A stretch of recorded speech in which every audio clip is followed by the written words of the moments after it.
in the opposition. Keir Starmer. Thank you, Mr Speaker. Can I start by welcoming the announcement of a major breakthrough in the treatment of coronavirus by UK scientists?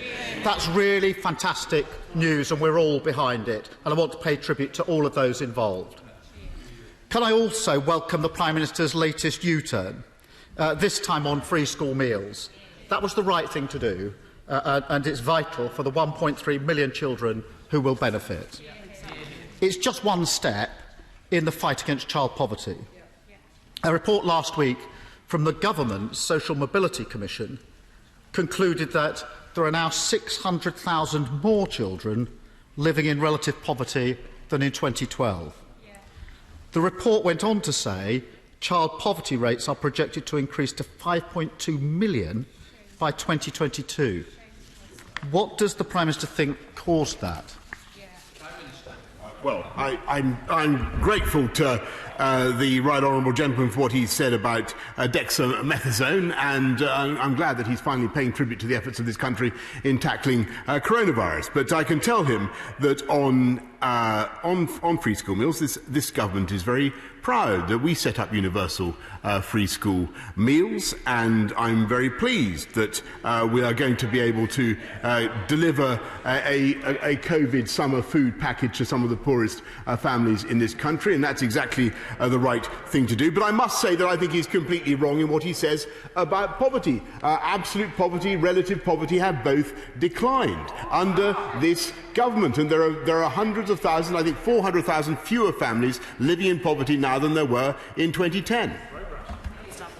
Keir Starmer. Mr Speaker, the Prime Minister says poverty is not increased. I've just read a direct quote from a government report, from a government commission produced last week, which says it's gone up by 600,000. The Social Mobility Commission has a clear answer to my question. This anticipated rise in child poverty is not driven by forces beyond our control. I gave the Prime Minister the number, 600,000. He didn't reply. The report goes on to say, and this is a real cause for concern, and the Prime Minister's chuntering, you might want to listen. Yes. Real cause for concern, because the Commission goes on, I'm sure the Prime Minister's read the report, that it's even... They are really concerned that these projections were made, 5.2 million, before the impact of COVID-19. And they go on to say, which we expect to push more families into poverty. This is a serious issue. I'm sure the Prime Minister would agree that an even higher child poverty rate would be an intolerable outcome from this pandemic. So what's he going to do to prevent it? Mr Speaker, I'm sorry, I just understood what the Right Honourable Gentleman is talking about, what he calls an anticipated rise, rather than a rise that has actually taken place. I think a new concept is being introduced into our deliberations. What we're talking about was what has actually happened, Mr Speaker, which is a reduction in poverty. And I can tell him that, of course, we are concerned. And the whole House will understand that, of course, this government is deeply concerned about the impact of coronavirus on the UK economy. But I think everybody with any fairness would acknowledge that this government has invested massively in protecting the workforce of this country. 11 million jobs protected by the coronavirus job retention scheme, unlike anything done anywhere else in the world. £30 billion worth of business loans, and we intend to make sure that we minimise the impact of coronavirus on the poorest kids in this country. And one of the best ways in which we could do that, by the way, Mr Speaker, would be to encourage all kids who can go back to school to go back to school now, because their schools are safe. Last week I asked him whether he would say publicly that schools were safe to go back to. He hummed and he hawed. Now's his time to say it clearly. Schools are safe to go back to. Mr Speaker, your witness. Keir Starmer. Mr Speaker, the Prime Minister obviously had got the first idea what the Social Mobility Report actually said last week, a government body. And he talks to me about consistency and U-turns. The government's had 3 U-turns in the last month. First we had immigration health charges, then we had MPs voting, and then we had free school meals. The only question now is whether U-turns at the dispatch box before or after. 3 U-turns. He argues about one brief one week and one the next. He's an expert in that. Mr Speaker, This isn't the only area where the government are falling short. During this pandemic, local authorities have been working flat out on social care, on homelessness, obtaining protective equipment for the front line, delivering food and essential supplies. On the 26th of March, the Community Secretary told council leaders directly and in terms, this was a letter to council leaders and a speech, the government stands ready to do whatever is necessary to support councils in their response to coronavirus. Does the Prime Minister believe that the government has kept that promise?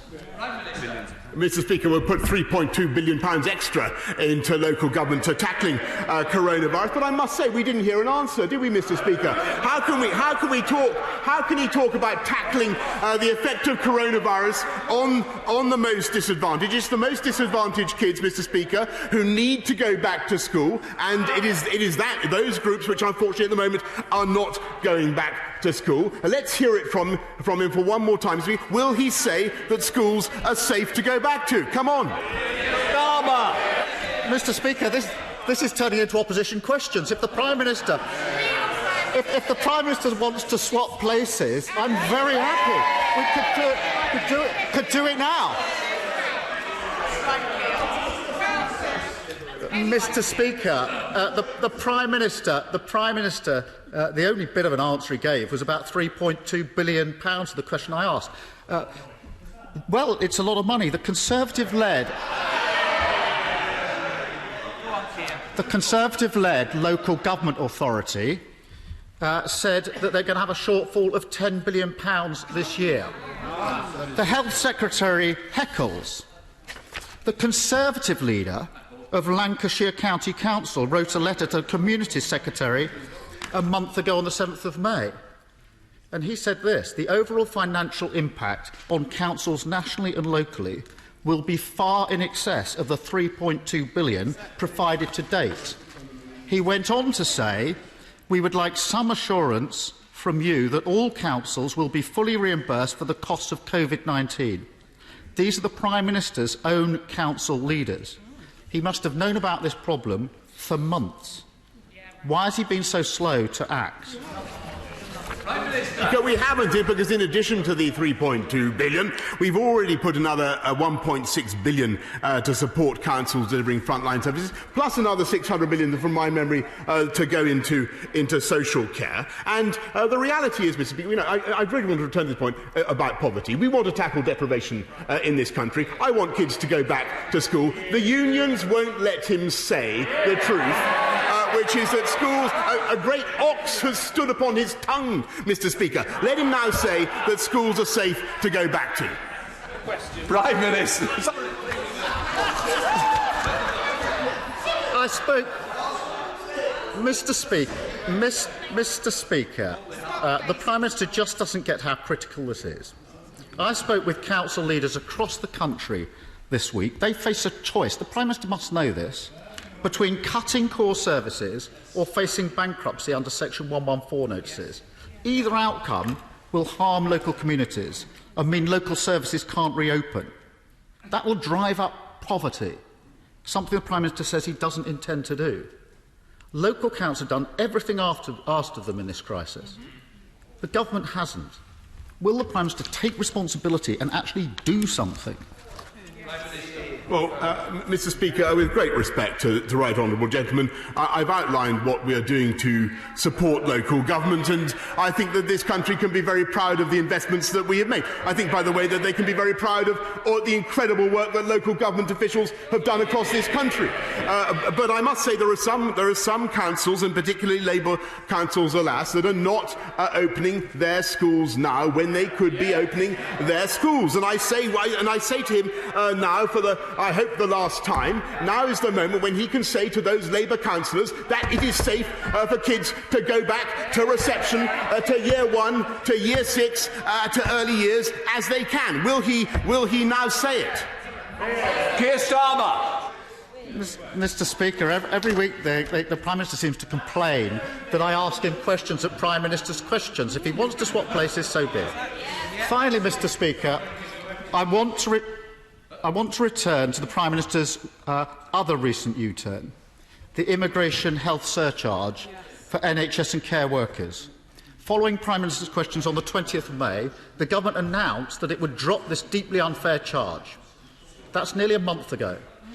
Nothing's happened. The BMA, the Royal College of Nursing, the Royal College of Physicians and UNICEF have all written to the Prime Minister. So he must know about this. One doctor was quoted on Monday as saying, "My colleagues who've applied, even yesterday, one of them said he had to pay for himself, his wife and his 4 kids. That's £6,000. He says the Home Office is saying that nothing has been implemented. These are people on the front line. The Prime Minister said he would act. When's he going to do so? I'm genuinely grateful for an important question, because it is vital that people who are working on the front line and NHS workers in particular get the support that they need. And that's why I said what I said a few weeks ago. And what I can tell him is that NHS or care workers who have paid the surcharge since the 21st of May will be refunded, and we are getting on with instituting the new arrangements as fast as we possibly can.